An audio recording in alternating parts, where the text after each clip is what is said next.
Films।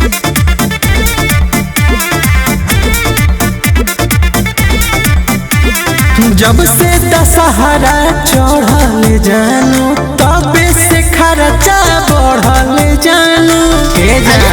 अरे बुझ का बुझ जब से दशहरा चढ़ल जानू तबे से खर्चा बढ़ल जानू।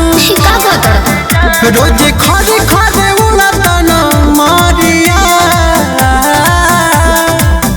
लाई दो बजरिया से ललक चुनरिया नौ दिन लगन गईनी माई के पूजरिया लाई दो बजरिया से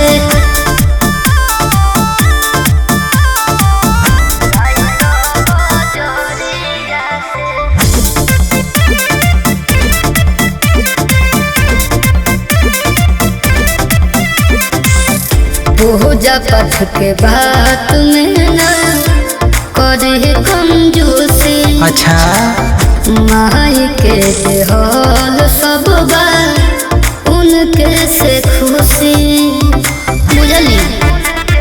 सुनो बोली तभाव भगती न कवनो लिमिट बा एहो नवदीन के खर्चा सीमित बा। अच्छा फरमाइश होता होते बिनु सरिया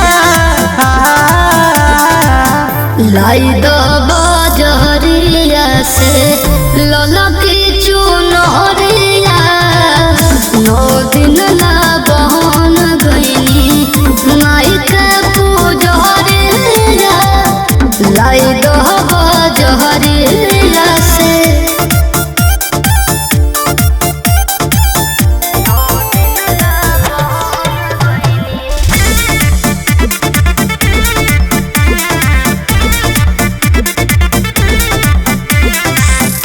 अमिताभ दस सैया बात मोर मानी का हो लावे में समान नहीं करिया न कानी।